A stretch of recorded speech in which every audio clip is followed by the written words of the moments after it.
You are what you are in this world. That's either one or two things. Either you're somebody, or you're nobody. A lot of this is behind the scenes or under the hood. It's time to just look under the hood. No stone should be unturned. I don't even know what that means. Look under, I got an engine underneath my hood. The most important thing in business is honesty, integrity, hard work, family. Never forgetting where we came from. Hey, pop the hood. Pop the hood? Pop the hood. Welcome to the Under the Hood broadcast with Jonathan Hood. Across 110th Street, pushers won't let the junkie go free. Across 110th Street, woman trying to catch a trick on the street. You bet. Across 110th Street, you can find it all in the street.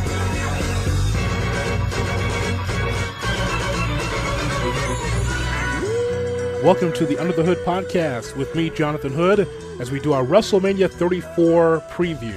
It'll take place in New Orleans, Louisiana, and looking forward to having two terrific guests on today. One of them is good old JR Jim Ross, the WWE and NWA Hall of Famer, also voice of New Japan Pro Wrestling, and really friend of the program. We'll get a chance to talk to Jim and get his thoughts about WrestleMania 34 coming up in a little bit. Also, we will hear from Dave LaGreca, also a friend of the program. He hosts a program called Busted Open Radio on SiriusXM Rush. He does a great job Monday through Friday. He does a 5-day-a-week wrestling show on SiriusXM, and he does a terrific job. He has Jonathan Coachman as one of his co-hosts. He has Mark Henry as one of his co-hosts, and also Bully Ray is one of his co-hosts as well. So they have a really good time on that particular show. Bully Ray and Mark Henry, by the way, both going into the WWE Hall of Fame in New Orleans coming up for the 2018 class, so it's pretty cool. Before we hear from JR and from LaGreca, I want to tell you thank you for listening in to our podcast. I took a look at the numbers over the last couple of weeks, and it is amazing the reach that we've had with this podcast, not only in the United States, but we have listeners in Canada, in the United Kingdom, in Ireland, in Germany, Australia, Mexico. It's amazing the reach that this podcast has had, and so many different cities across the United States as well. So wherever you're listening, thank you so much for supporting the podcast. We're pretty new. We started off in January. We've had two, not just one, two of the original Kings of Comedy, D.L. Hughley and Cedric the Entertainer, on the show. Pro wrestler D'Lo Brown, Leon Rogers, who is a comedian as well, but also part of WGCI Radio in Chicago. Jim Ross has been on the program. That was a special from our radio show. Nick Friedel, Scoop Jackson, Chet Kopic, really the godfather of the sports radio format in Chicago. So all of those guests have been on. And as I said for our first podcast, this is really going to be a podcast with friends that I know and people that I've never spoken to before, and having long forum conversations. And that's why I want to do this podcast. As I mentioned, we're going to try to do this every other week. So I didn't want to just lock into doing a podcast every week, because I know that my schedule is crazy and there's a lot of things that I'm doing right now, working with the UIC Flames, doing the basketball and baseball now for the UIC Flames, University of Illinois, Chicago, working with SiriusXM NBA radio, hosting shows there, doing a national broadcast with Jeff Dickerson on Dickerson and Hood. It's our show on the weekends on the ESPN radio national format. And of course, my local show in Chicago on ESPN 1000 in Chicago. So there's a lot of things that I've got going on, but I want to at least take time to be able to give you something a little bit different than what you're normally listening to when you hear my shows. And so it's a little sports, a little entertainment, it's a little comedy, but I think that we've had a good time with this podcast, and we'll continue to have it rolling. I know that some people that are listening to me for the first time did not know that I was a wrestling fan. That goes back to 1977 when I went to the International Amphitheater with my grandfather. He would take me, and he really got me hooked in. Him and his friends loved wrestling, watching Bob Luce Wrestling, All-Star Wrestling from the International Amphitheater in 77, and watching the Vern Gagne Wrestling, the American Wrestling Association, during those times, and Chicago, Milwaukee. Vern had terrific reach with his company for a long, long time before he was shut down. But I got into wrestling because of that. And I had a wrestling show called WrestleManiacs during the Monday Night Wars era when WCW took on the WWF/E. And I had a wrestling show during that time for about 3 or 4 years. And a lot of you will not allow me to forget that because this is why we're doing a wrestling podcast series, because some of you are listening to me because of that WrestleManiac show I did years ago and the wrestling segments that I've done over the years. So this is why I'm doing this podcast in particular. So we're going to do a preview. Hopefully we'll do a post and kind of review WrestleMania as well, but looking forward to hearing from Dave LaGreca as well as Jim Ross on the Under the Hood podcast. This is the Under the Hood podcast with me, Jonathan Hood, as we can't wait for WrestleMania taking place in New Orleans on Sunday. We turn now to the WWE and NWA Hall of Famer, voice of New Japan Pro Wrestling on AXS TV on Friday nights, is good old JR Jim Ross, and he joins me, Jonathan Hood, on the Under the Hood podcast. JR, thanks so much for joining me. Oh, thank you, John. It's always a pleasure to talk to you. You know Chicago loves you. That's why we had to call you. I mean, you might as well just – I don't know why you don't have a crib here. I don't know why you just don't just spend more time here, because you know how much this city really appreciates you. You're right about the city loves me, and I love it back. I may have to try to carve out a deal with Coach Stoops. I think he's got 2 places now in Chicago. He stays in one every now and then, and I think he rents one out. I'm not real sure about that, but I need to check him. He's big on the Chicago real estate. He loves it, and there's a good reason. It's just a great city, man. You know, yeah, it's awesome. I'll talk to you about your new podcast. Last time we spoke, it was during the Raw 25th anniversary, and now a new podcast is coming. Where can we find the new podcast? Well, I signed a deal to work with Westwood One, and they're owned by Cumulus. So the upshot of it is the fact that we have over 450 radio stations that can and likely a lot of them will promote our podcast on Westwood One, and it drops on April the 11th. That's next week after I get back from all the activities. I'm going down Wednesday, so I'm not going to miss anything. So my first podcast on the new mothership, as Dusty would say, is going to be on April the 11th on Westwood One. I'm really happy about that because there's a football component in there somewhere, and we haven't identified it totally, but we've had discussions about it, and they know my interest in the game. So we'll see how that works out. My only deal is, A, I'm inexperienced in some of that stuff, and B, I can't miss an OU game. So that might be a little chink in the armor there. Well, one thing we do know, especially with me being in the radio business over 25 years, is that Westwood One has that play-by-play component to it.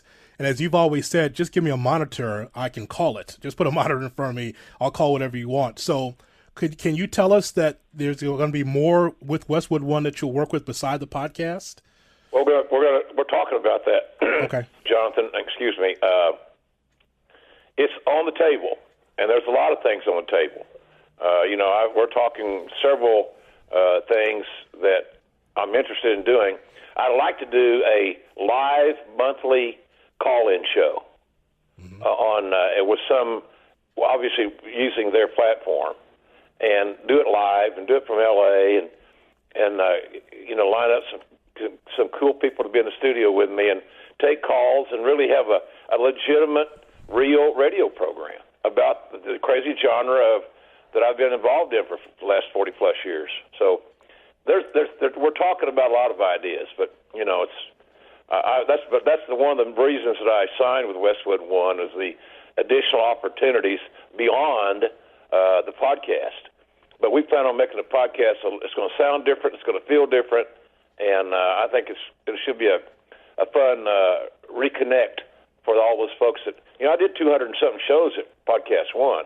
So I got a lot of content. I own all that content. All those interviews are mine, and we're looking at ways to repurpose that because a lot of people didn't get into the podcast thing. Look, you're exploring it. You've been doing radio for 25 years, but you haven't been doing podcasts for 25 years. No. Because it's a relatively new deal. So we're all learning about it, and so I'm excited about the chance to grow my brand on a real solid company like Westwood One and Cumulus. The one thing I did not see in the release is that, yeah, you might be signed, but is my favorites Larry Z coming along? Will Gordon be there? Will Terry Funk also be part of that podcast? They all got an invite. They've all accepted. Mr. Barnett will be there. Okay. You know, the whole crew. Dusty, Ernie Ladd. Yes. A lot of my friends that generally say one sentence and they're done, but nonetheless, they make an appearance from time to time. So we're going to have fun with it. You know, I'm going to be a little bit more opinionated. I got some really cool features we think are going to let us tie a lot of things in, and so I'm really excited about being able to. I've sat down with a clean sheet of paper, and I've written a show, and we've written features, and I think that we're on to something. So you know, proof will be in the pudding, my friend. Okay, well, we're definitely looking forward to it because there's a lot of fans of the Ross Report that look forward to jumping on with Westwood One for your new podcast venture. I saw the New Japan Pro Wrestling Strong Style show on AXS TV from Long Beach. You know what it reminded me, Jim? When I saw that broadcast, it reminded me of when the UWF first went national. Because of the lighting, because of the fans and how they were on the edge of their seat, you could hear how vociferous the fans were. The lighting, we could see that light in the background. It reminded me of that first couple of broadcasts from the UWF when Watts went national. What did you think of the overall broadcast and feel? Well, I liked it. I like the brand a lot. I have a lot of respect for the New Japan brand. You know, when I got in the business in '74, they had only been alive for 2 years, and a lot of the guys that worked for Cowboy Bill Watts and Leroy McGurk in that era were they made trips over there. That was a good way to supplement one's income, was to have your tours of Japan. And New Japan was kind of the new kid on the block, and so you know, a little bit more contemporary in the eyes of some. But in any event, I've always enjoyed the brand, and the only you know, it seems like. When we asked you how I like the show, I liked it a lot, but I'm a creature of our media habits these days. And then now I'm about to tell you what I didn't like, and I don't know why we do that. You didn't ask me that question. No. What did you not like, JR? Well, I liked everything, but I thought it was a little too long. And when you're 66 years old and you're cognizant of that length and you wear darks just in case, you know, it's on your mind. So yes. We were out there almost 5 hours. And that's a long time to battle Mother Nature here. Right. So, but I enjoyed the show. I'm really impressed. I was really impressed with the main event, the tag team main event. And tag teams, I thought there might have been too many tag team matches. Just me. And it seems like we're going through a trend right now of multiple person matches. Wrestlemania is a good testament of that. And if you like those, then you're in hog heaven. But I thought the main event closed the show when the audience was absolutely exhausted. They got something out of the audience, did Omega and Ibushi and the Bucks. So I thought that they should be commended for following everything and following a long show. I was supposed to get a buddy of mine tickets last year, and I forgot. And so I made it up to him this year. I got him a couple of tickets, which is damn hard to come by. No joke. No joke at all. And so I said, after the show I said, hey, how many times did you go to the bathroom tonight? He said, about 5. Yeah. He said, you? I said, none. So it was a fun show. You know, I like working with Josh Barnett. He's really good at that culture, and he's a great submission analyst. He's a great catch-as-catch-can guy. He understands the game, and he's been around some of the greats, you know, Billy Robinson and all those guys. So I learned from Josh. We're never too old to learn.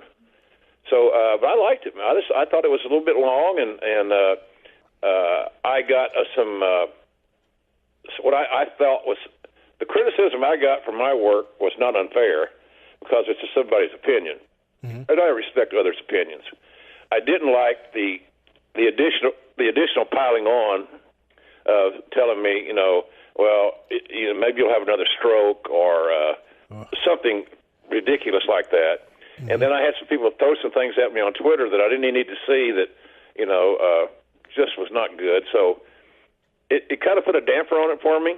But I realized, Jonathan, those guys, a lot of those guys that are going that far, that deep, that personal, really apparently don't have a life. So I should feel more sorry for them and hope they get more blessings in their life than wanting to, piss on their grave. I agree. I will ask you, because I don't know this, that's why I'm going to ask. The AXS crew, the production team, do they do other combat sports along with these specials, or is this their first time, putting together the broadcast, the camera work, the production, and all of that? It's a hybrid crew because New Japan, TV Asahi has a cameraman and some more. They've had their hands, but the nucleus of the crew is basically the same crew, Jonathan, that does their Friday night MMA, and they do about 40 live MMA events a year on Friday nights on AXS TV. So they're not novices to combat sports, and I don't know if we're even using the right term to say that pro wrestling is a combat sport, but nonetheless, they have been to the rodeo a time or two. But here's the deal: if you only do wrestling once or twice a year, I don't care how good you are, what else you do. It's challenging, especially when you have so many tag matches, as I've alluded to, because they're just essentially harder to shoot for the truck. There's a lot more moving parts, and you don't want to miss anything that's tangible, but it's almost impossible not to. It's very difficult. I guess this is why McMahon and the WWE for so many years want to make sure that the camera angles are exactly where they need to be. When you have a lot of these guys that are just jumping all over the top rope, jumping on tables, outside interference, all that, it's hard to keep up with. It reminded me of some of the Crockett years in the late 80s, where it was just, you start getting a little bit more high flying. Now the stationary camera guys or the production truck is not used to that, and there was a lot of that in that broadcast. I watched last Friday night. I watched a good portion of that show back, mm-hmm. and enjoyed it. I had phone calls and different things, but nonetheless, I thought that we had a little bit of a rough start. It seemed like maybe in the very opening segment or so. That's what I was told. I didn't really notice it, and so I didn't get that. I didn't see it in an environment like you probably did, where I could really study the broadcast.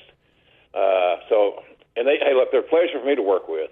Mm-hmm. The crew's great as far as me working with them and them helping me out. It's just a tough deal. We should have been inside the corral, not outside the corral. And it's how many times during a live show can you wave people off that now's not a good time to take a selfie? Right. I can't sign your ticket right now. I'm kind of working, and that needs to be addressed, I think, a little bit. But it's the way it is. Hey, I had somebody that slipped in behind me, took a picture of the packet that I got from AXS TV, and one of the items in the packet was photos, a little like a photo sheet. And I had no idea why they did it. I mean, I do that show every week, so I know who the guys are. But it helps me because when you can just look down and pick up the information real quick, as a broadcaster, that's gold. So what this person took a picture of it and then said, "Isn't it embarrassing that JR doesn't even know who these people are?" What? What the hell are you talking about? Yeah. And so it's just one of those. That's the era we live in, man. That's what we are right now in this world, and that's why it's a pleasure to come on Under the Hood, because it's not all about gloom and doom and dirt. So I appreciate that on your behalf, Jonathan. It's just weird. Well, one thing, people are weird. People all believe that they're journalists and all they can is write blogs and write tweets and believe that that's news. It just isn't. You're looking for something that's not there, but they're just trying to get attention as much as possible. It's you come to realize, Jim, it's a very lonely world. Very lonely. Yeah. Well, here's the thing, man. I just don't choose to. Since my wife got killed last year and my life changed, mm-hmm. And I'm going through it just fine right now. I'm making it. I just don't know. I don't know. I choose not to want to deal with that. I choose not to bring it. As I said some other day, I don't pack the negative boxes in my truck anymore. They don't have a place. There's no room at the end for the truck and the negativity. And I'm in a place in my life where financially and professionally, I don't have to give a damn. I'm lucky. So I choose to associate with good people that are positive and keep the negativity as best I can, and it's impossible to do totally, but as best I can, I don't deal with it. And so, I have some friends that I haven't talked to much since she died because they're a little bit negative on various things, and I don't choose to enjoin them on that situation. So that's kind of where I see the wrestling thing. I had somebody had hit me with something the other day about something about my wife's death, and then it got retweeted to me, and it's like really bad stuff. And I wonder sometimes just what's going through people's mind and why they feel compelled to share that stuff, because they would never do that to your face. No. They would never, ever confront me to my face and make light of my wife's death. They just wouldn't. And if they would, it would be a very terse and short conversation. Right. So that's kind of where I am with that deal. But I back to our New Japan stuff, I enjoy it. I'm looking forward to July when they run the Cow Palace. Very curious to see how that's going to go ticket-wise. Should do great. It all depends, as usual, on the card. But you get Okada in a big title match or something that's not tag team oriented, and they give the card a couple of real good single matches, it wouldn't surprise me if they didn't sell it out. Yeah, I enjoy the broadcast. It reminds me of the old Clash of Champions. So when you get these specials, along with the shows on AXS TV, I get it on my Comcast every Friday night. I just think it's a treat. Well, thank you. Hey, I had another illustration of the ridiculousness. I compared Hiroki Goto to Bret Hart. And I mentioned that to Sean Waltman. I did this podcast last week, and he said, when he said that, I got it.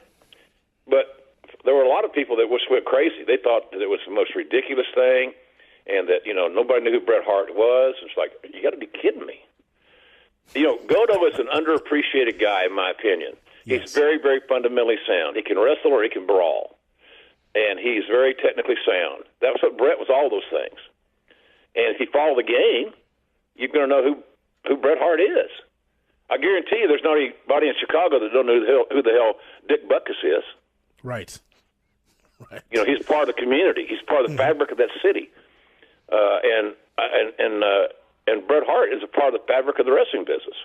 So it was meant as a compliment, but some people, for some reason, just didn't get it. So you can't win for losing, so I don't worry about it much. I can tell you that right now. No, we'll have fun in San Francisco. I told the guys at Access the food will be great. So we'll have good food there, and I've always enjoyed Frisco because I went there to do some XFL games. Mm-hmm. And that was always a fun time. So it'll be good. Hey, I'm living a wrestling fan's dream, man. It's a great time to be a wrestling fan. I'm a lucky son of a gun. I got all these opportunities. I'm going to have a big weekend in New Orleans. So and hopefully I'll get an assignment on Sunday. My fingers are crossed because I'm like a kid, man. I want to go play. Right. Give me a jersey. Just get me in the game for a play or two. So if that means broadcasting something on the pregame show or something on the card or wherever it may be, that's WWE's call.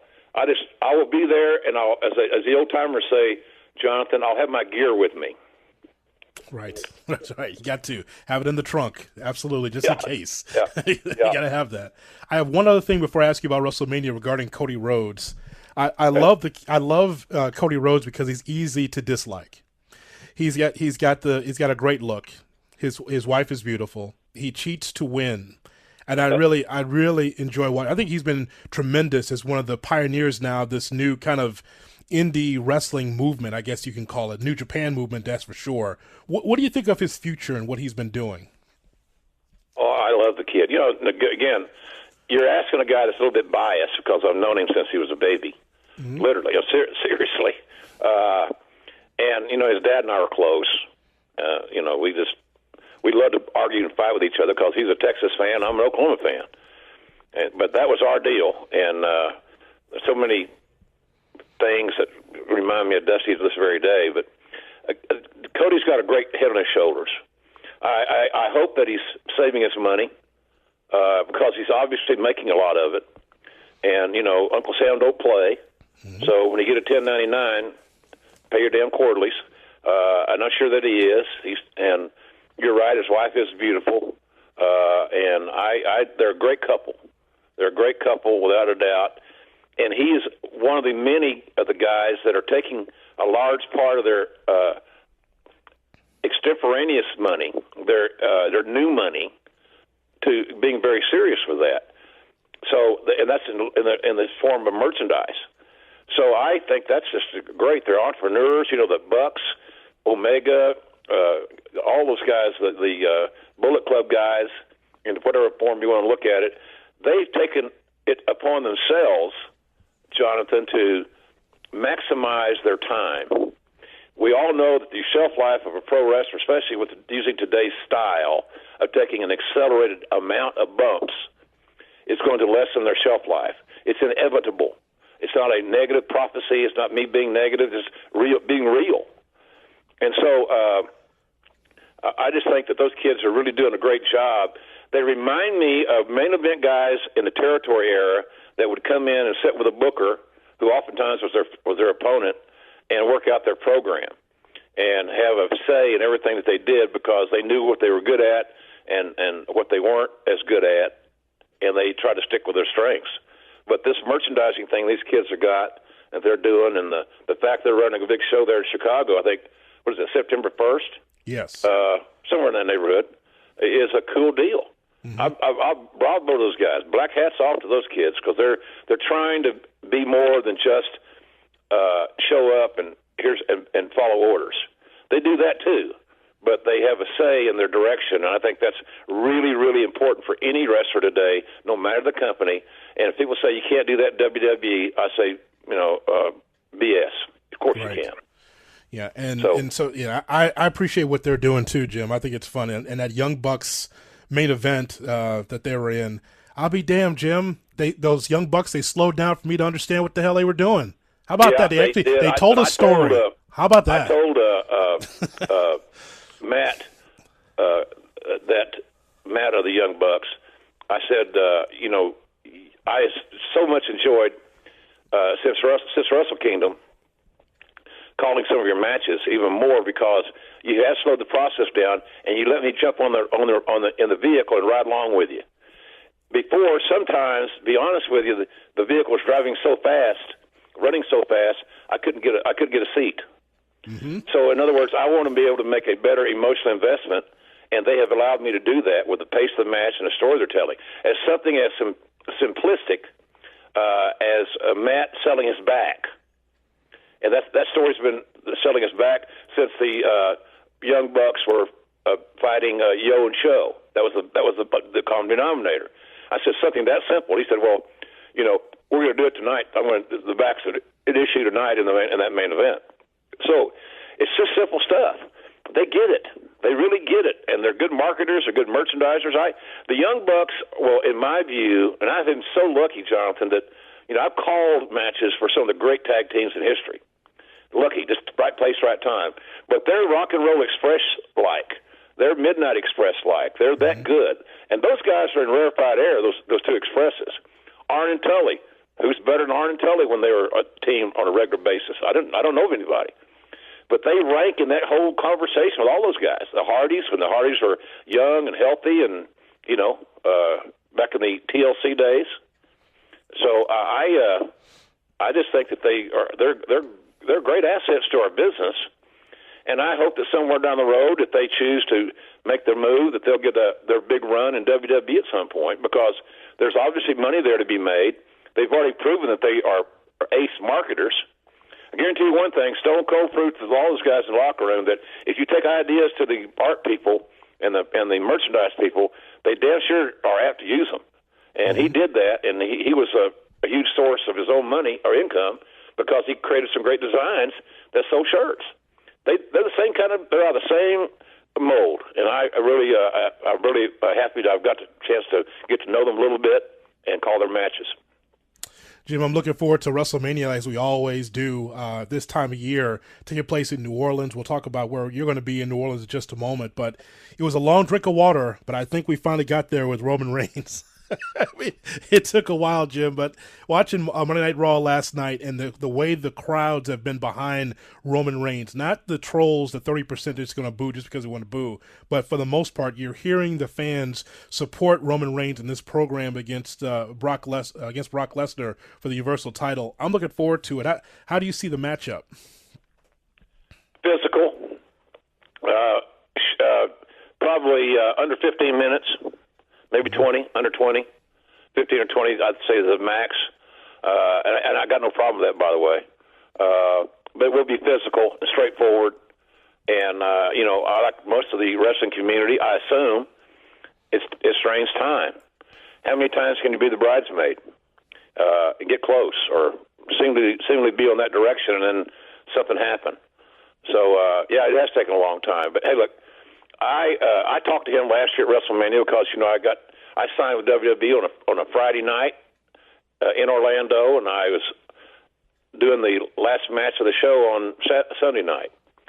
And I talked to Roman about his status there backstage in Orlando, and he steered the course.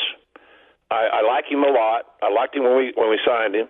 I like the fact that he committed to get his body in TV shape and not nose guard shape, because he was a pretty good nose tackle at Georgia Tech.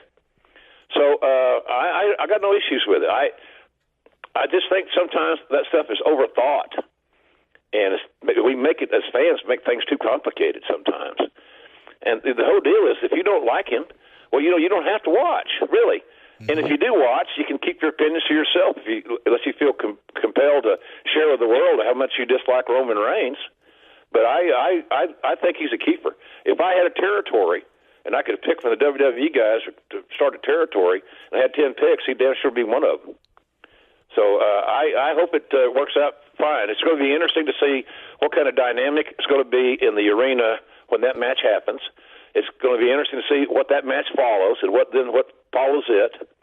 So it's going to be a very compelling night, and the fans have made it very unpredictable. It used to be you could kind of predict how the reactions are going to be, but now it's not as easy. So, but I think it'll work out. But I think it'll be a very physical match. I don't think it's going to be when they lock up. If they lock up, it ain't going to be lightweights. They're going to get after it, and I think both guys like that. So you got two world-class athletes that come from mainstream programs, the Minnesota wrestling program, the Georgia Tech football program. They're the real deal, and they're not. Neither one are going to want to go down without a fight. And so I'm not trying to sell something that isn't going to happen, but my point is they're very competitive. And the last thing those two guys want is to not have the best match on the show. And that's going to be hard for anybody to have because there's so many good things booked.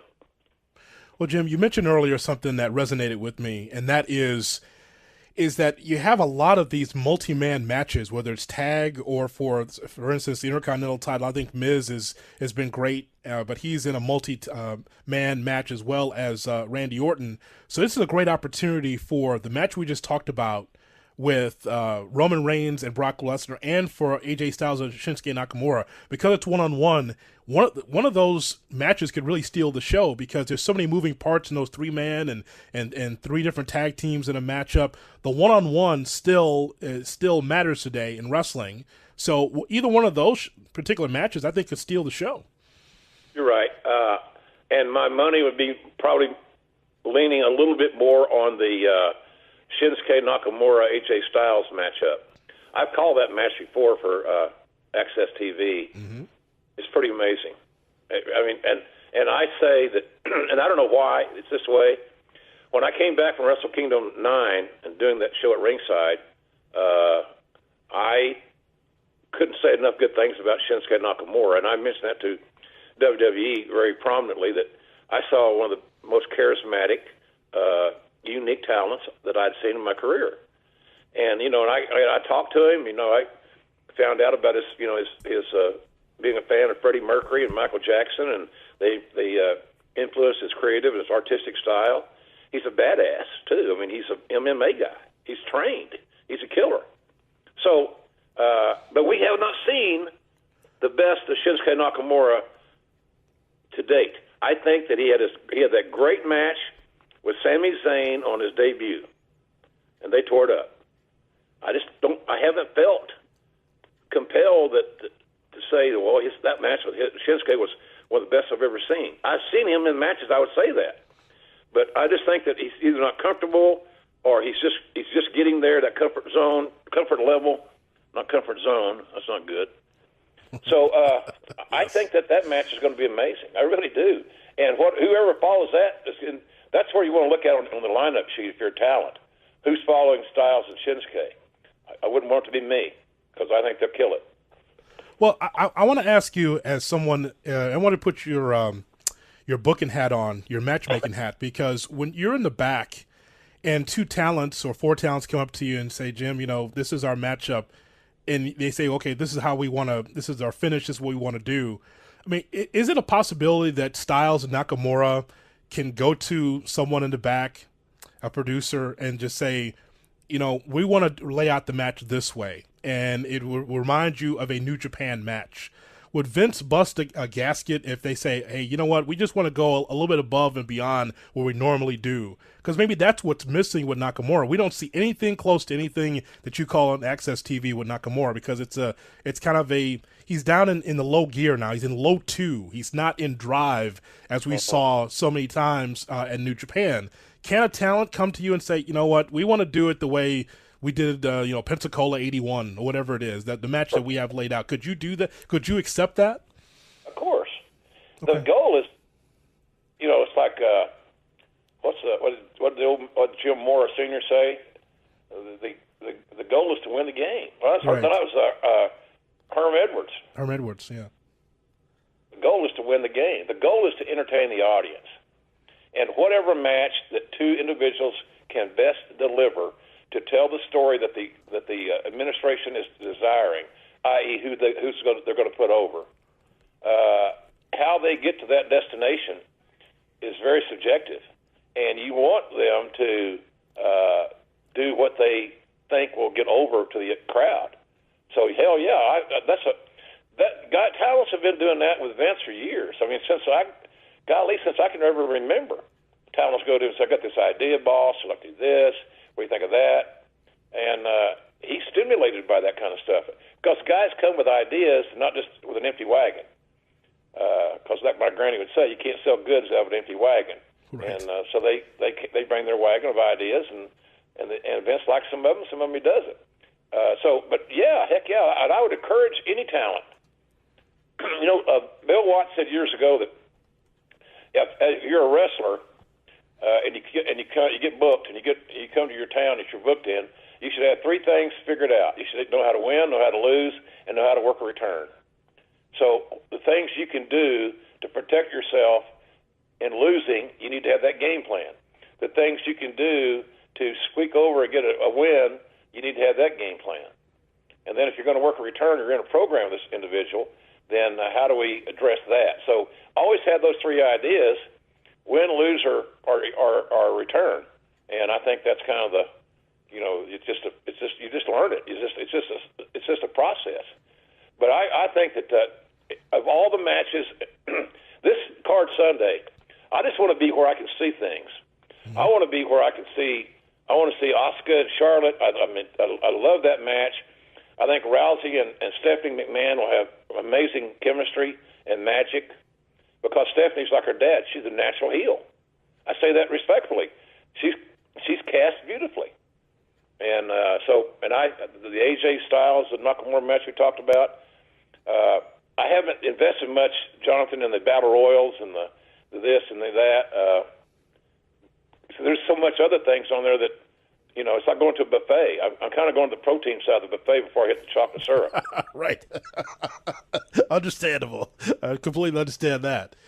What is do you know anything on the latest on Daniel Bryan's return? Will this happen now with Owens and Zayn? Because that was going to be an intriguing matchup, but we know that there's something going on with Shane McMahon with his health.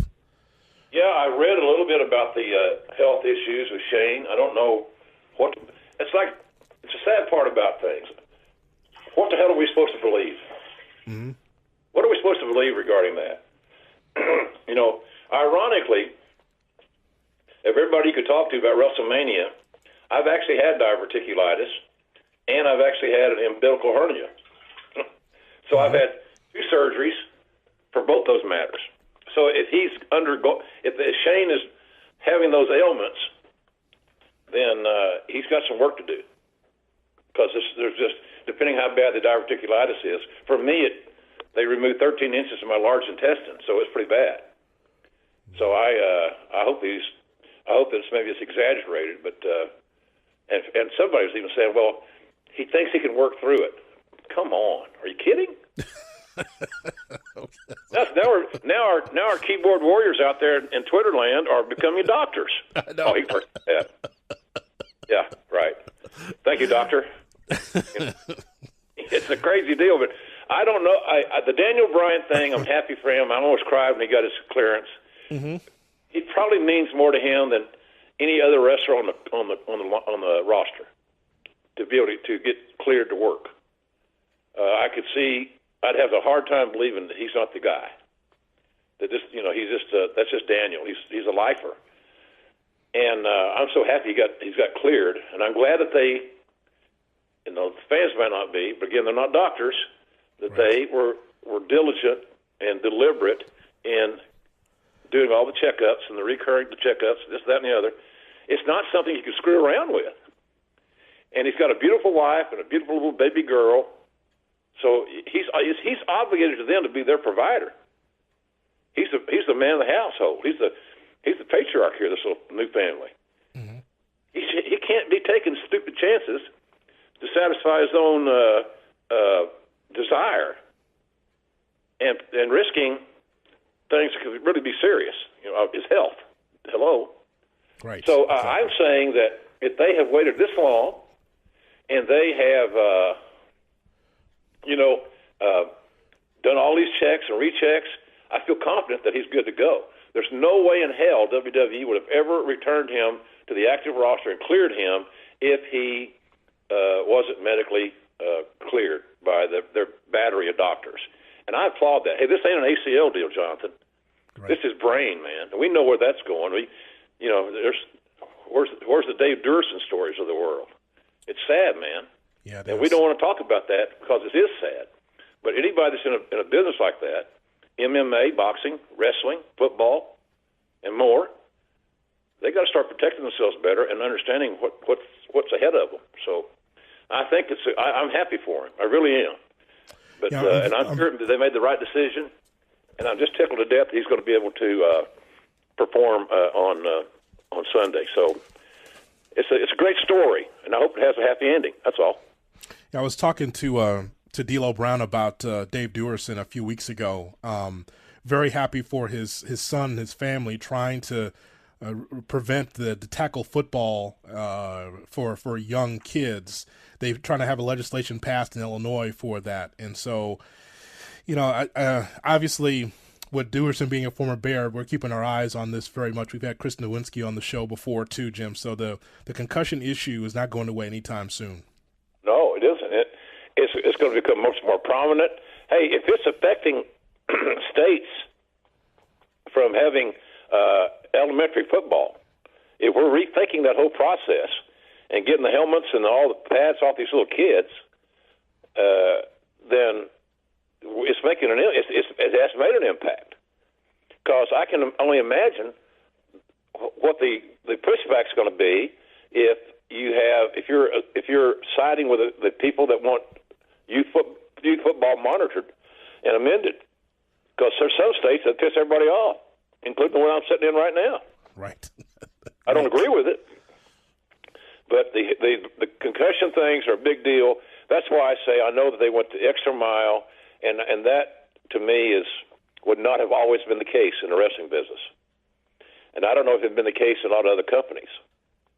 But thank God he was in WWE because he got the best medical care. His bills were taken care of, and they made sure he got the finest care he could in the area of his issue, which is very tricky. So again, it's not the ACL here; we're talking a brain, and so that's how I look at that deal. But I'm very happy for him, and I just hope that I hope that his comeback, or whatever you want to call it, is everything that he envisioned it would be.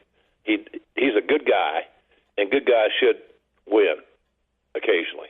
Right. I know your bags are packed and getting ready to go to New Orleans for WrestleMania.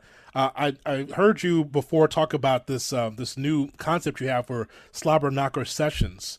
Can you tell us a little bit about that? Because I know that it won't stop in New Orleans. You'll continue this process, right? Oh yeah. I think it's a better way of interacting with the fans. You know, I've done the big stage shows with 300, 400, 500 people. 2 or 3 nights at WrestleManias, and had a blast. They become a little bit intoxicated, and so I thought, well, I want to change this up a little bit. Mm-hmm. So what we did was we created a deal where we could control our venues better. We're at the Hilton Garden Inn on Friday morning in a big meeting room, like a double meeting room, and I'm going to do for 100 people. We have everybody's a VIP.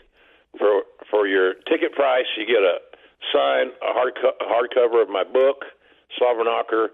You get we do the Q&A, photo ops, autographs, and then Sean Mooney's going to be my MC, the former WWF announcer back in the day, who's now out in Arizona doing TV, and he's just started a new podcast. I just was on it. So Sean will be our MC, and he'll field the questions and do the follow-ups. So it's just 100 folks, and everybody then's a part of it. Everybody can have their questions answered. They can have a voice. There's no cattle car. There's no hustle and bustle. I'm not looking at my watch to get out of there to go someplace else. My next booking on Friday is the Hall of Fame.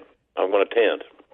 So I got plenty of time to interact with the fans, and that's kind of the story of that. And as we go forward, it makes us less dependent on having to go to a quote-unquote comedy club. We could actually get a more competitive venue arrangement with some of these hotels and do 100 people and come in and have some fun for 100 of us. So that's kind of the idea there. And as of what is today? As of Tuesday morning, I had 6 tickets left.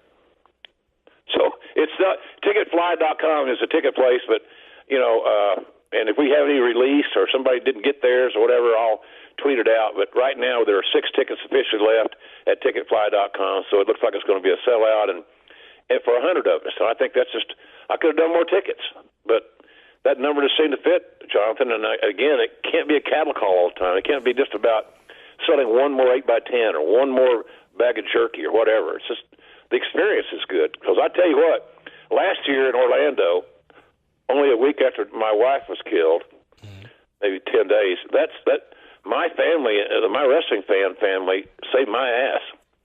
Because, man, I had hit the wall. Right. And it was hard. It was really hard. I wasn't prepared for it. And then, but they bailed me out. The WWE family, the fans, the boys, the guys that were reaching out and crying and hugging me backstage was amazing. Because my wife had that big an impact on a lot of the guys because she was like a coach's wife. So good woman, and so, but it bailed me out. So I thought, well, these 100 people's deals, that's a better deal for me. Might not sell as much stuff, might not make as much money, but we're going to be okay because it's not all about the payday. It's about the experience and the interaction, and I love that. I should almost pay them for what they give me, but that's still go crazy here. But nonetheless, right. But it's a fun concept, and hopefully we'll be in Chicago to do something. We're launching a Q&A show with the King and myself. JR and the King, live with JR and the King is going to be happening soon in a city near you, and we'll play Chicago. But yes. Jerry and I have never done these shows, ever. we had a tremendous run together on Monday Night Raw. We're still great friends. We enjoy hanging out together. We enjoy doing things in that regard, work-wise. You know, I enjoy working with Hugh Hefner, so it's all good. Yes. But I just those are going to be some fun shows. We got one. We're finalizing our paperwork. We're going to do like a little 5-city tour type thing and play some different venues. And we have some promoters that are interested in taking it a lot well beyond America, and so probably European, UK, Ireland, you know, all that kind of stuff. Australia. We have a lot of requests because for years the J.R. King was the soundtrack. That's right. So, and we've never monetized that.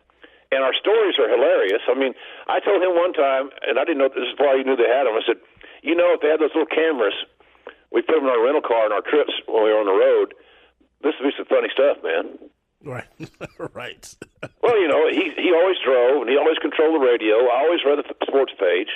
Right. It's like two grumpy old men. And then, you know, every now and then we'd get giddy when we found a KFC buffet. When you can find a fried chicken buffet, brother, let me tell you something. Out there on the road, that's almost as welcome as a handsome woman's hug. KFC buffet. Right. You're farting through silk with that. That's for sure. So we had fun, like, you know, we just got along, and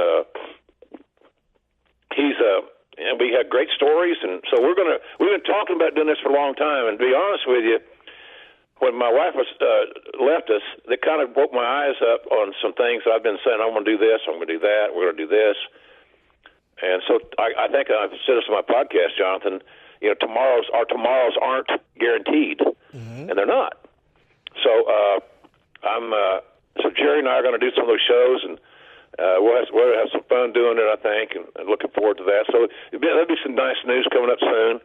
I don't think I'll really talk about that much anywhere.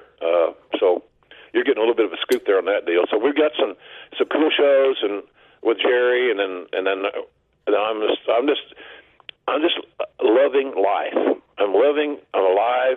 My daughters are healthy. My granddaughters are healthy. You know, I'm just the hand I got dealt is what it was. And it's just, I choose to not be sad. I choose to move on. And that's what I've been doing. And everything I do, I like doing. So that's what's funny about this deal.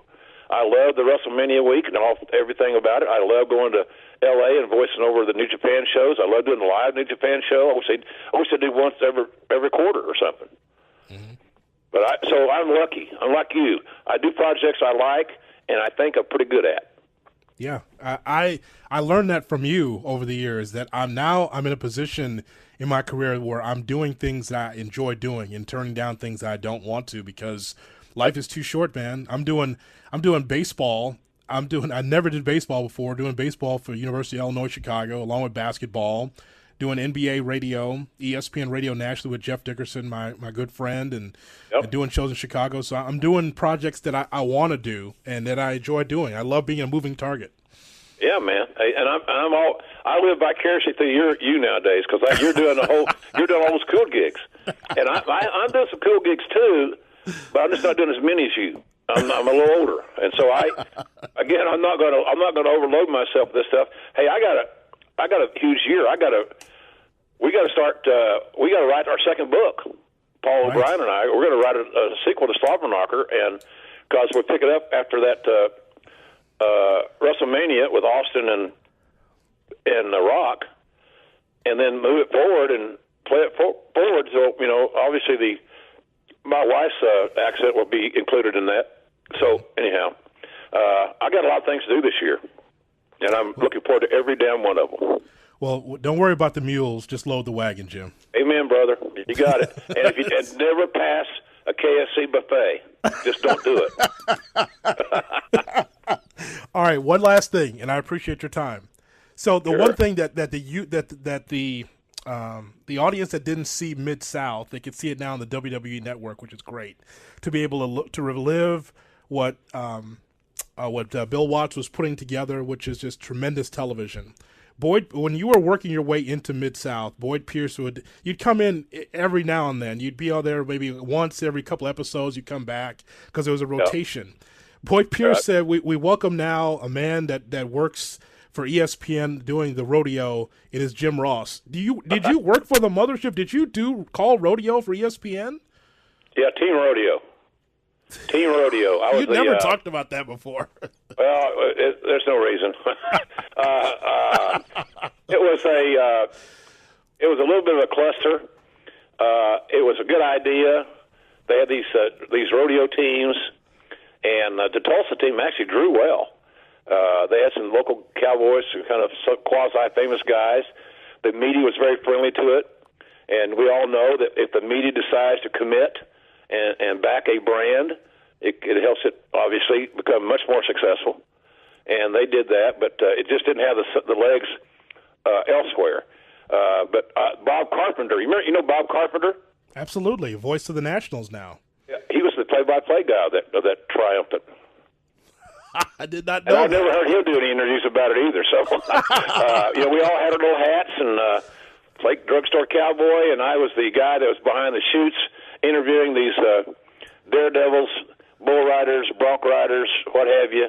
So I wasn't in the booth, which probably was a hell of a blessing in disguise because less than me would be better at that point on this brand. But it was a fun little project. It just another one of those deals where you kind of got your toe in the water on something, and it was new and different. And so I had fun. It just I rarely even think about that time, and I don't even know why. It wasn't bad. It just wasn't memorable. But maybe it is memorable. And that's like saying, how was your year in the XFL? I think I should have taken notes and a journal all that season and written a hell of a book about the XFL. The wrestling guy in the XFL, I was about as welcome in the football world as, somebody with a great big, zit on their lips. Just fever blister, whatever. Nobody. Jim, that's timely though. If you wrote about that, I think that's timely now. Obviously, with the XFL coming back and what's happened now with yet another football company coming in 2019, I think that would be timely now, based on how people are looking at the XFL coming back. Well, certainly in my second book, the Slobberknocker version book, the autobiography-like book, there'll be some good XFL stuff in that. So we'll kind of test the water on that deal. But sure. I enjoyed that I enjoyed that a lot. But now I'm a football guy. I made $1,500 a game. 1500 period. 1,500. And so it wasn't a money deal. I never even complained about the money, believe it or not. I just was happy I got to go do a game every week. Right. And it was fun, and I got to live a little bit of my dream, my little kid thing, and just had a great time. So, and I'm sure the guys that are doing it this year will have a great time as well. They just hope they'll play better football than we had. They got more time to prepare, get their teams together, coaching staffs together. And as long as it gives people in football, Jonathan, guys like you and me, an opportunity to do some work if we chose to go that direction, then I'm for it. It gives coaches a job. It gives players a chance to be reestablished and rediscovered, second life, whatever. So that's good. That's the same thing I say about independent wrestling. I don't cheer or I don't pull for any promotion to not be successful, because to me that's really ridiculous. And the thing about the dynamic is that the more people that are doing great in wrestling, the better we all are, because there's going to be somebody that's going to be discovered in the Ring of Honor or New Japan or an Indie here or PWG or whatever it may be that WWE is going to hire. It's inevitable, right? As it should be. They're the NFL. You're a football player. What do you want to play? You want to play on Sunday or you want to play on Thursday afternoon? Well, kind of like that Sunday gig. Right. So that's kind of how I look at that deal. The same thing with same comparison to me is that it's just good for the business. And so if it's good for football, then how can us football guys become so omnipotent to judge the game before they play it? I think I'm not that smart. I don't know how good the football is going to be, but I know this: it'll be football. And why do some of us watch the NFL Network or ESPN Classic? We know the outcome of the damn games. Right. Because it's a game. It's a game, yes. It's the same reason I like to watch Sopranos reruns. I hear dialogue. I miss the first go-around or the second go-around. Mm-hmm. I'd like to experience it again. So anyhow, that's I'm a big fan of the Indies and of the XFL, the football side as well. So it'll be really interesting to see how that pans out, and will Chicago get a team, and will Jonathan Hood be broadcasting XFL games? I don't know. I don't know. We'll see. Hey, well, here's the thing. As my granny would say, when I told her I wanted to be the voice of the St. Louis Cardinals and follow the great Jack Buck and Harry Carey, she said, Jimmy, somebody's going to do it. So, Jonathan, somebody's going to do it. And if you want to do it, why not you? Why not me, right? Right. Hell yeah. Absolutely. And why not you, Jim? And why not you? Yeah, well, that ship sailed. I want to do a reality show. Just go to KFC buffets around America and strike up conversations with total strangers about what they're ordering. Don't forget to catch Jim on AXS TV, New Japan Pro Wrestling, every Friday night. I get it on my Comcast cable. You get a chance to watch it as well. And don't forget, you can catch Jim. Jim's going to be at Slobberknocker Sessions. It's going to be in New Orleans. And again, you can see him also. And hopefully you will have a jersey. I hope that you're able to call a match, do something for WrestleMania, because that's going to be a lot of fun. Well, I know it sounds old and spoiled. I'm spoiled. I'm old and egocentric. But, man, if you love the game, and I really do love the game, I love the wrestling business, and you're at WrestleMania, how do you not want to be involved in whatever your area is? Right. Whatever area you can still contribute in, why wouldn't you want to be involved? It's that big a deal to me. And I told somebody the other day, I said, I was a real overnight sensation there at WWE. It only took me 19 years to get hired there. Right. Right. Right. It is a big deal. It is a real big deal, and it's just amazing to me how it's grown and how many cameras and how many trucks and the traveling and all the things, the access. I mean, it's simply amazing what they have created, what Vince has created, his team, and I helped along the way, I'm happy to say, and very proud of those contributions and hope to still make more in the future.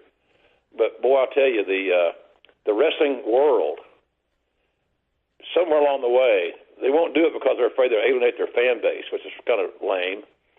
But there should be at least a silent fist bump from all the wrestling companies and to the WWE, because the WWE is creating an event, a celebration in New Orleans this week that every promotion there is going to attempt to monetize on the WWE's dime. That's right.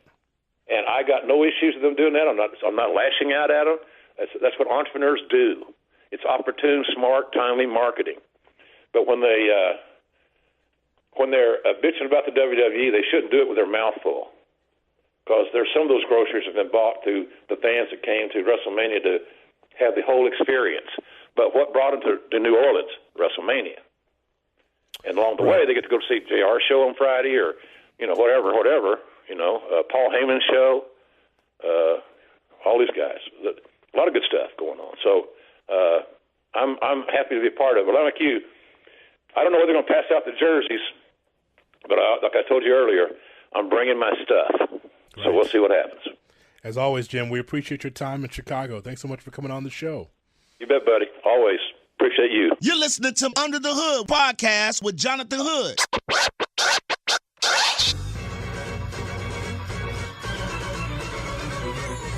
Jonathan Hood with you here on the Under the Hood podcast. Dave LaGreca, my longtime friend. If he lived in Chicago, if I lived in New York, we would have been longtime friends, going to matches together, either at the Brennan Byrne Arena or at the Rosemont Horizon. We would have been together. He's a host of Busted Open on SiriusXM Rush 93 every morning, Monday through Friday. Check it out. And also on the SiriusXM app. And Dave joins us here on Under the Hood. Hello, Dave. Hey, man, long time no speak. How are you? I'm doing very well, thank you. I'm thinking if we grew up together, so many cards. I think the cards might have been a little bit better in Chicago. Rosemont Horizon had some good cards. Brennan Byrne Arena in New Jersey was nice, but I think you would have enjoyed the Chicago cards. I'm sure I would have, man. Chicago's an awesome city. And what about Brendan Byrne Arena? Are you still sad that it's not it's not there anymore?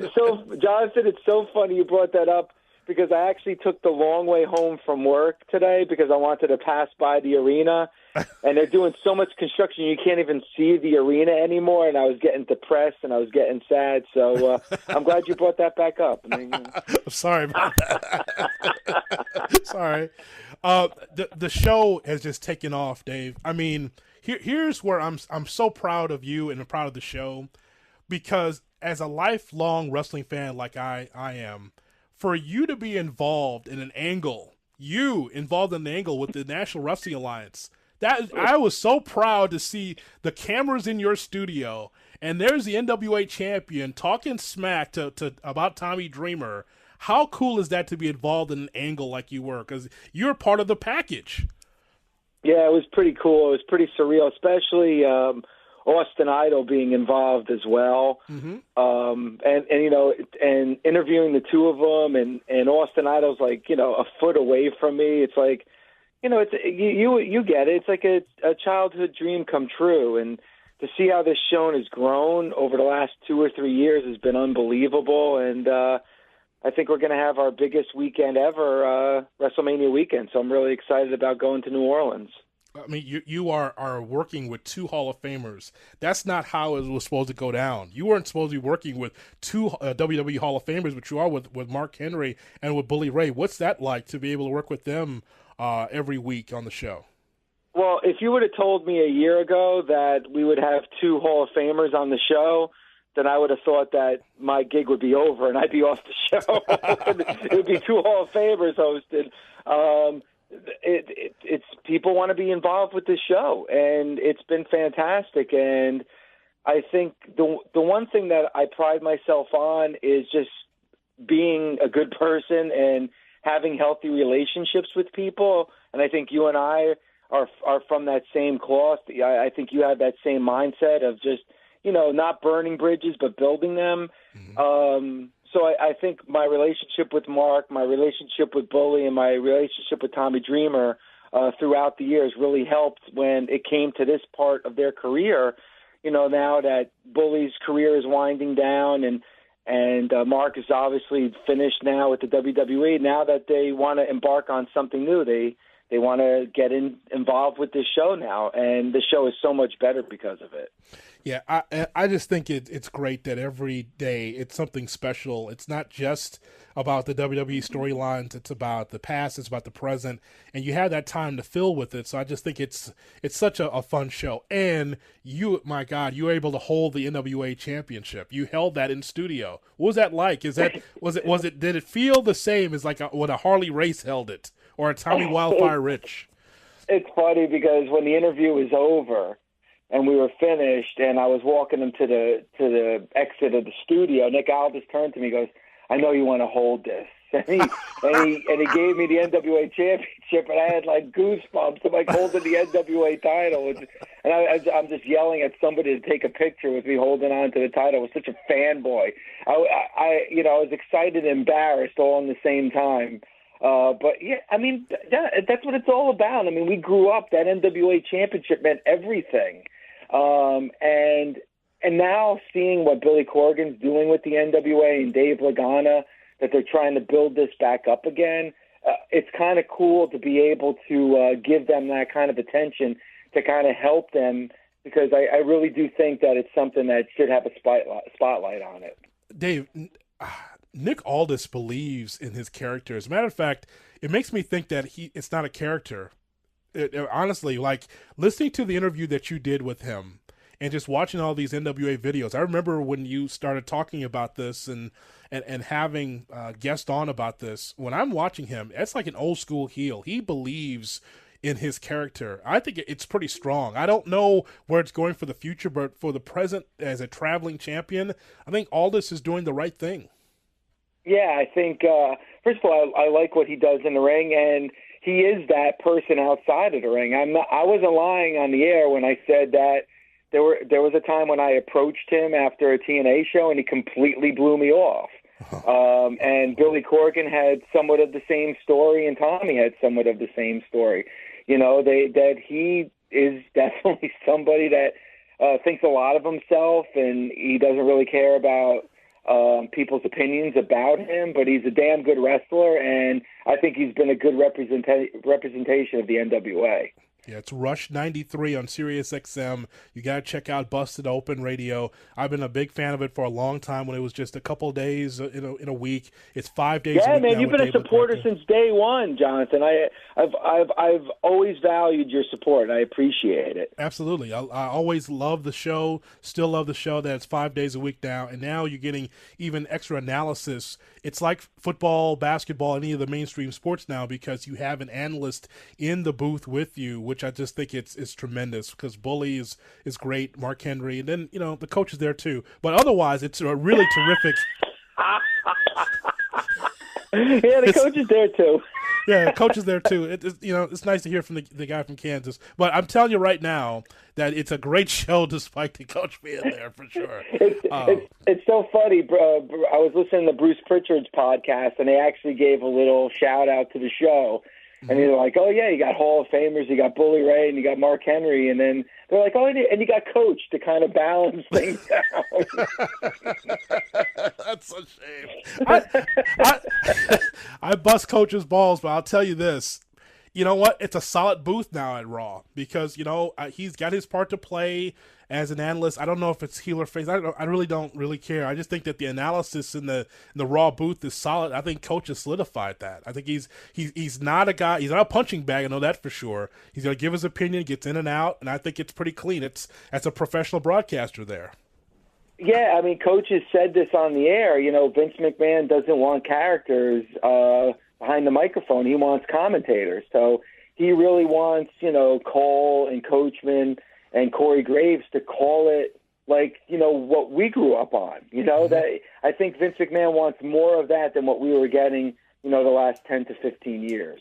Is this the best Raw broadcast team as far as a three-man booth in the Cole era? Yeah, 100%. I love Corey Graves. I think he does a great job.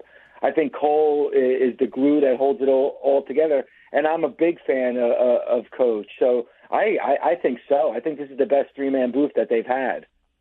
Well, Dave, I'm looking forward to WrestleMania, and I want to talk to you a little bit about what your schedule is going to be like in New Orleans. But I think that the card is interesting in that I believe that Brock Lesnar and Roman Reigns, along with Styles and Nakamura and the two women's title matches, they have a chance to steal the show because I'm not a big fan of the multi-man tag team match or the multi-man United States Intercontinental title matches.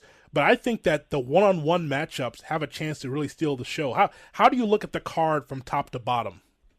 I think it looks like a great card on paper. It's really deep. We're going to get a really long show at WrestleMania on Sunday. But I'm with you too. I'm not a big fan of the triple threats and the multi-tags, and I think those will be good matches. I'm not taking anything away from it, but I'm not a big fan like you.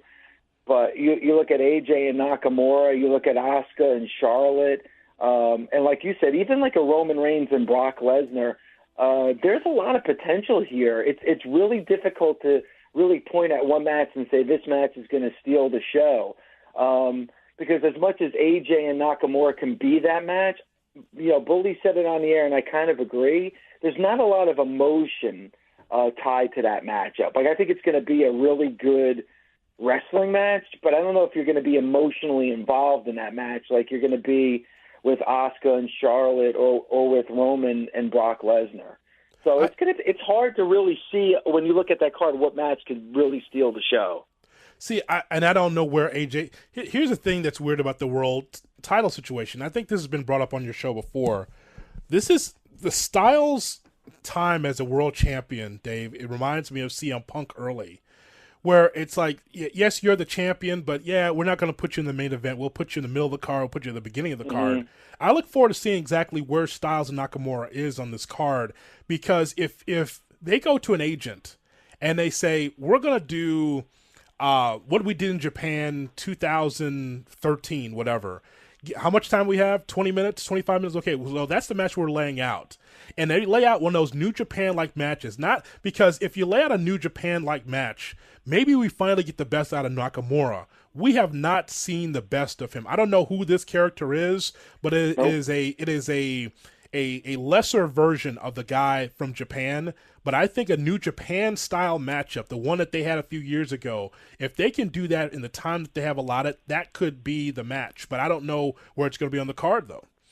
Yeah, I agree. And Jonathan, I have a few friends that are strictly just WWE fans. They just watch Raw and they just watch SmackDown. So these friends, I told them, wait till you see Nakamura. He was amazing in New Japan. He was amazing on NXT. You're going to really fall in love with this guy. And they've all said to me, like, I don't know who you're talking about, because since he's been on the main roster, he's been extremely average. And it's not fair to him because he hasn't been given the time to really shine. And I don't think he fits that WWE formula. So it's been really tough for him. This is his opportunity to shine on the biggest stage. So it's going to be really interesting. But like what you said, where is it going to be on the card and how much time are they going to be given?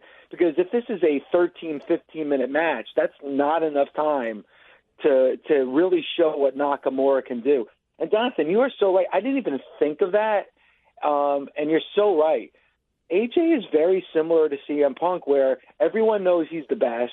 Everyone looks at him as being the best on the roster, the best in the world. But, like, in the eyes of the WWE, even though he has that championship title, they never put him, in that main event. And I think it's going to fall somewhere at the beginning or middle of the show.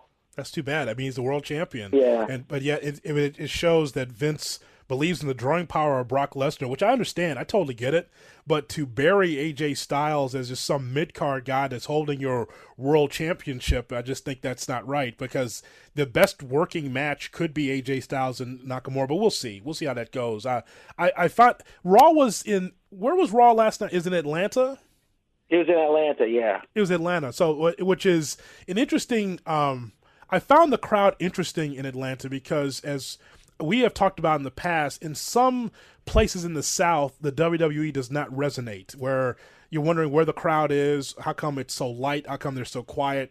They're still looking for the last Battle of Atlanta. They're looking for Tommy Rich, and they're looking for Buzz Sawyer. So, I mean, I know there's some old school Southern wrestling fans, but I will say this about the Atlanta crowd.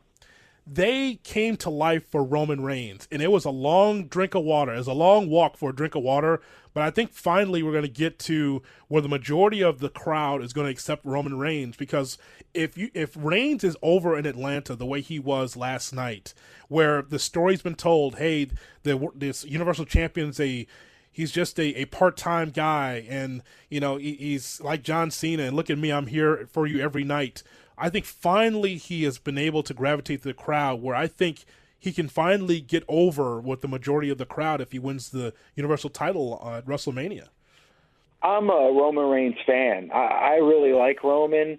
You're right about that Atlanta crowd. They popped huge for Roman. And when Paul Heyman in his promo said that if they lose, that this is the last time you're going to see them on Monday Night Raw, the crowd cheered. So they're really buying into Roman's character. They're buying into this storyline. I really like it. I think finally we're seeing the best of Roman on the microphone. I think he's gotten the best of Brock, which is great. And I hope that shows in the Superdome on Sunday. I just don't think it's going to happen, Jonathan, because there's a big difference between that Atlanta crowd that we saw on Raw last night and what we're going to see in New Orleans on Sunday. In New Orleans is going to be that hardcore wrestling fan, and the majority of those fans are going to boo Roman, and it's a shame, because I'm not going to judge people on who they're going to cheer and boo for, but I wish Roman. I just wish the fans would see what I see from Roman, which is somebody who's very underrated in the ring, and I think he's getting better and better each week on the microphone. Which women's match is the better match for you? It's a great question, because story-wise, it's obviously the Nia Jax Alexa Bliss match. I mean, that's old school, right? Isn't it? Like, where it's the true heel against the true face, and I love what Nia Jax is doing. I think Nia Jax is going to be so big and popular with this WWE universe. I think she's going to be one of the most popular wrestlers on the roster in a couple of years. But I love Charlotte. I think Charlotte's the best, pound for pound women's wrestler on the WWE roster right now, and Asuka's so fantastic. I mean, I'm really looking forward to Charlotte and Asuka on Sunday. That'd be interesting. If Asuka gets over, if she wins the match, is she the most dominant female wrestler that we've ever seen in our lifetime? Like more than Moolah, I mean. Yeah. That's wow. Yeah, I think so. Especially if you beat somebody like Charlotte on that type of stage. That's taking it to another level. And I think Asuka's going to win, too. This hasn't been a great, past year for Charlotte since she's moved to SmackDown. I don't think they've really done a lot with Charlotte. So it's going to be interesting to see what happens on Sunday. All right. I'm very happy. See, this is, once again, we can't wait for the Triple H era overall in the company, but we see it in, kind of remnants of it in NXT. I know you had to smile when you first saw the unveiling of the NXT North American title. And I'm like, and then I saw the belt. I'm like, how old school is that belt? I mean, it's round, it's red, and I'm thinking it's got to be presented by Bob Roop. I think he's got to come out and he's gonna have to present the title to the winner. It's so funny. I gave my producer like a short list of wrestlers that I want on the show that we have never had, and one was Thunderbolt Patterson, and the other was Bob Roop. If I can get Bob Roop on the air, I would be a happy man. I think the former North American champion Bob Roop would be great on the show. He's got a story to tell. My God. He wrestled Sheik Adnan El Casey, I believe, in Casey's hometown, and I think he was captured. And was detained there for I think a week or 2 weeks or something like that.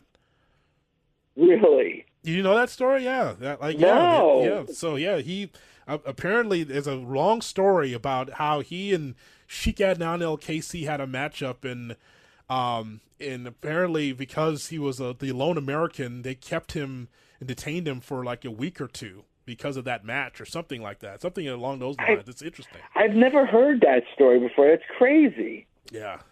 The great Bob Roop. I love Bob Roop. I don't know if Thunderbolt Patterson. Well, maybe I'm not sure if Thunderbolt Patterson would be a good interview. I mean, you remember his promos? Maybe not so good. I don't know, but it's worth a try. I can't wait when I see you in Columbus. Ooh, when I get you in Columbus. Oh, when I get you in Columbus.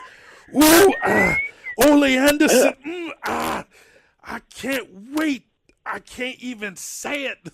Well, of course you can't say it because you're a terrible promo, Thunderbolt. Well, the worst interview I've ever done on Busted Open was with Ole Anderson. So, wouldn't that be great to be able to get both Ole and Thunderbolt on? So, yeah, most likely it would be a bad interview. I think that's going to be great. You tell me, I know you've been watching NXT. Any matches stick out to you for New Orleans as far as the NXT brand? I love the champ. I love him. I just see he was somebody that I wasn't a big fan of early on, and he was a face. It just didn't click. It just didn't work. But as a heel champion, he's been absolutely fantastic, and having Thea by his side has been tremendous. So listen, NXT TakeOver never disappoints, Jonathan. And you look at this year's show, it could be another one where we say, oh, that's the best takeover I've ever seen. It seems like with every takeover, We're like, all right, that was the best takeover. All right, no, this was the best takeover. They always outdo themselves, and I think this one's another one we're probably going to be talking about very highly once it's over on Saturday. So we expect to see Cena and Undertaker, right? This is going to happen eventually? I guess. Still waiting. I don't know. I hope so. I don't know if we're going to see John Cena, in the crowd with popcorn and a soda, as you said on Raw last night that he's going to be a quote unquote fan. We have to see this. But is it going to be the dead man or is it going to be the American Badass? I'm thinking American Badass, right? You're going to see him like with the full hair and the bandana, and him coming down, and Taz will do commentary with Michael Cole at ringside, like old school. I mean, boy, that's what I'm thinking, right? No, that would be a sight. I mean, listen, for me, I want to see the dead man. And I know he laid down his hat and his gloves and his jacket, and I know Kid Rock is being inducted in the Hall of Fame. So how great would it be if he's on the stage singing, and here comes the Undertaker on the motorcycle, the American Badass. But there's just something about WrestleMania and the dead man, and I may be in the minority on this one, and it seems to be, at least on Busted Open, but that's who I want to see. I want to hear the gong, and I want to see the slow entrance to the ring on Sunday. Any word on what happens with the Daniel Bryan matchup? The return was great, but I'm not sure how Shane McMahon is in this. Is there going to be like a mystery partner with the Zayn and Owens tag that's supposed to take place? You know, it's crazy, Jonathan. Everyone I spoke with, everybody in regards to Shane McMahon, said Shane McMahon will be there. They said even Bully said he's one of the toughest guys he's ever come across.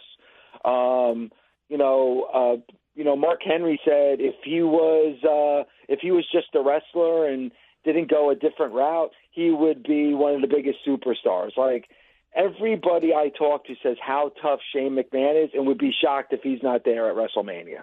I mean, come on.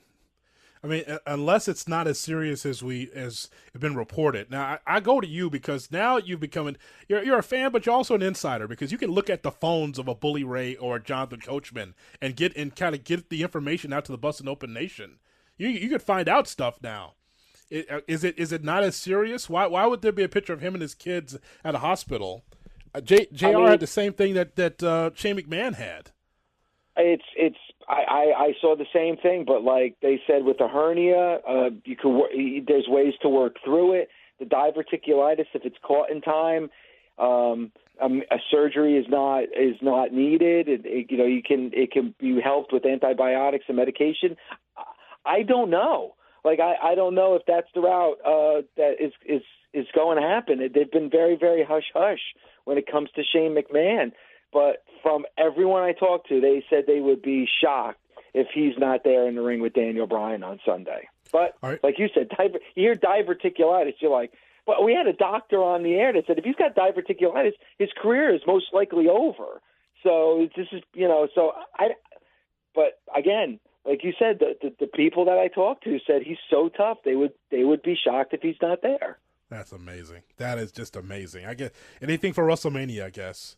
So this, the guy is nuts. I mean, he's proven that he's crazy. I mean, he's gone for a decade, and he comes back and he's jumping off the top of a Hell in a Cell. Like it's the guy's obviously somebody that's just looks at things completely different than most people. That's just weird. There's just no way that I would be involved in that. There's got to be some kind of mystery partner or something. There's got to be like a second or a manager for this, but he can't be in that. I don't know. But Jonathan, really quick, have you ever been this close to a WrestleMania with this many questions still unanswered? I mean, we don't know who Braun Strowman's tag team partner is. We don't know about Shane McMahon. We don't know about John Cena and The Undertaker. I mean, we come from the time when you knew weeks and weeks beforehand what every single match is going to be. And there's so many questions going in, and we're just days away from WrestleMania. I just don't. Those are just head scratchers for me. I don't understand. It's almost like you're taking the fans for granted, or you have some big surprise. But see, the thing is, you'd rather have the card solidified and then just go through it instead of having a surprise and then it sucks. So it's just so many question marks for this WrestleMania card. But when you've got it almost sold out and you know that you're going to have viewers and it's on the WWE network, they don't care, Dave. they don't care. They don't. They really should, because that's the way wrestling should be, where you have a established card, but they don't. They're just going to do what they want to do. So and because of the question marks now, I'm not really focused on those matches. I'm more focused on the matches that we talked about and who could steal the show. And then anything else is gravy from here. Yeah. I mean, I feel exactly the same way. So I don't know. So tell us what your schedule is going to be. Where can people find Busted Open? Because you'll be broadcasting live as you always do for WrestleMania. Where can fans find you? Yeah, and all our shows will be live on SiriusXM Rush Channel 93. On Saturday, we're having our big Busted Open party from 1 to 3 Central Time at Barcadia, which is just walking distance from both the Superdome and from the Convention Center where Fan Access is going to be. And we're going to have Mark Henry will be there, Tommy Dreamer will be there, Bully Ray will be there, Coach will be there. So that's going to be a huge blowout party on Saturday from 1 to 3 that you can hear on Rush. And then on Sunday, we're going to have our WrestleMania pre-show from 1 to 3 Central, also at Barcadia. And that's going to be with Rebby Hardy is going to be my co-host, along with Nita Strauss, who's the guitarist for Alice Cooper. And then also at Barcadia, immediately after WrestleMania, Tommy Dreamer and I are going to be doing our WrestleMania post-show. And again, you can hear that on SiriusXM Rush 93. That is awesome. That is awesome. I love when you're on location for these big events because it's always a lot of fun, especially pre and post to be able to tune in afterwards and get your view. And by the way, at the Superdome, the site of my favorite match of all time, and that's Flair against Steamboat. The second of the 3 matches. That's my favorite match because we never saw Flair, ever saw him submit on television, and so that's my favorite match. Remember, it went like 54 minutes at the Superdome. So love that match, man. I love that match. That's super, like you said, a lot of memories, and the Superdome really hasn't changed that much. So you see the Superdome, and there's a lot of history when it comes to pro wrestling in that building. So I'm really looking forward to it on Sunday. That's right, Dave. It hasn't changed much. It's still a dump. There's no doubt. Yeah, it's so tough. It looks exactly. It's so funny. When the first time I went there, it looked exactly like the Broncos Cowboys Super Bowl in '77. Like they haven't changed that building at all. No, it's still bad. It's still an awful building. But I'll ask you this: What do you think is the best WrestleMania city? What do you think is the best site that you've been to? Is it New York? That's a good question. Ooh, that's a really good question. You and Dave were in San Francisco, right? What's that? Well, you and Mortman were in San Francisco, right? Yes, we were. I'm going to have to say New Orleans. Okay.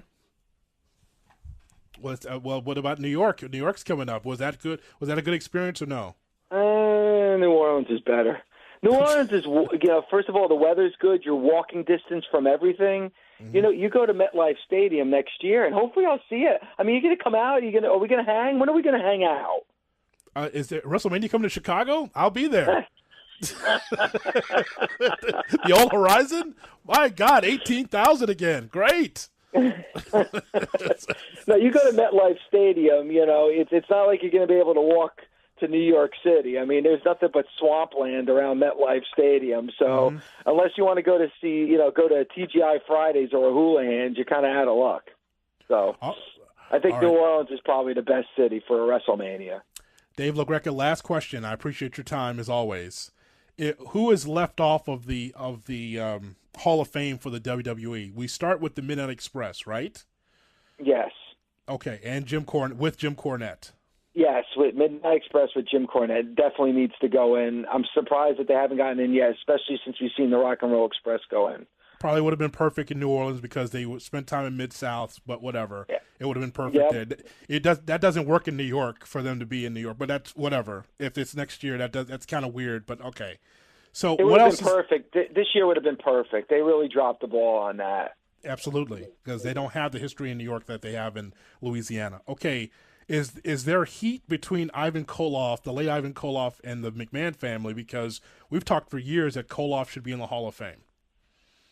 You know what? I mean, you would think so because of the snub, but I remember at WrestleMania 29 that was in New Jersey, Ivan Koloff was at Fan Access.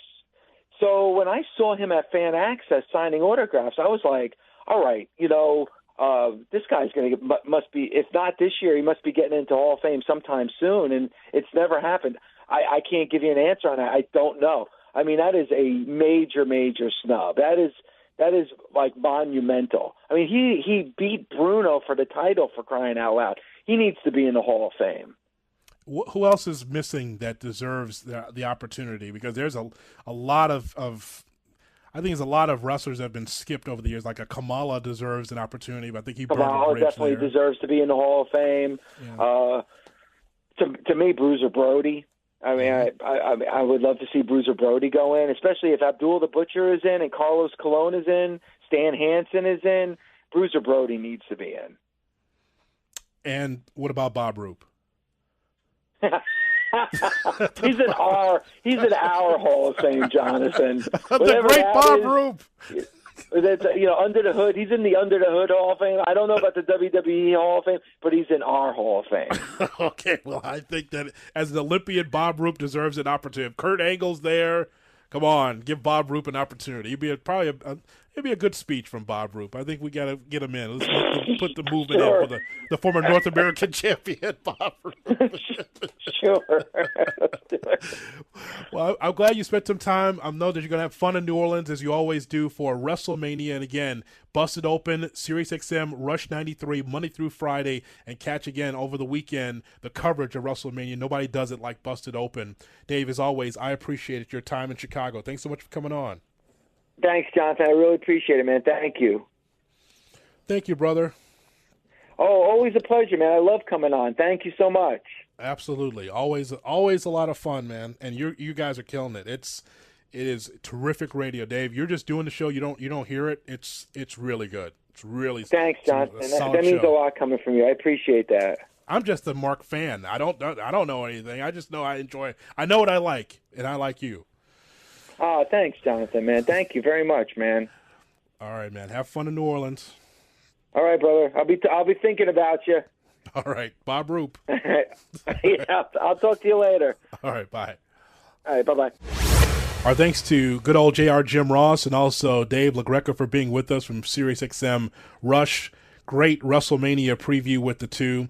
Thank you so much for listening. Don't forget to download this on Apple Music and so many other places where you can find this podcast. Podcast Addict, that's where I get my podcast. On SoundCloud, so many places where you can find this podcast. And please spread the word about the Under the Hood with John the Hood podcast.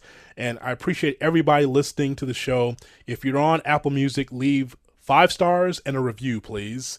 5 stars and a review of the show. Would love to hear from you on that because I need the support. I want to see whether or not we're doing well or not with our podcast. All right, hopefully we'll have a review of WrestleMania from New Orleans coming up in our next podcast. So thanks so much for listening. We're having a fun time with it. The executive producer of the Under the Hood podcast is Sean Davis. This is Jonathan Hood. Don't forget to find me on Twitter, twitter.com/tweetjhood. Leave your comments there. Or on my Facebook wall, facebook.com. On Instagram, IGJHood. On Snapchat, SnapJHood. Follow me. Let's be friends. Let's talk about this podcast and on other platforms. Thanks so much for listening. We'll talk to you next time on the Under the Hood podcast with Jonathan Hood. I got one more thing.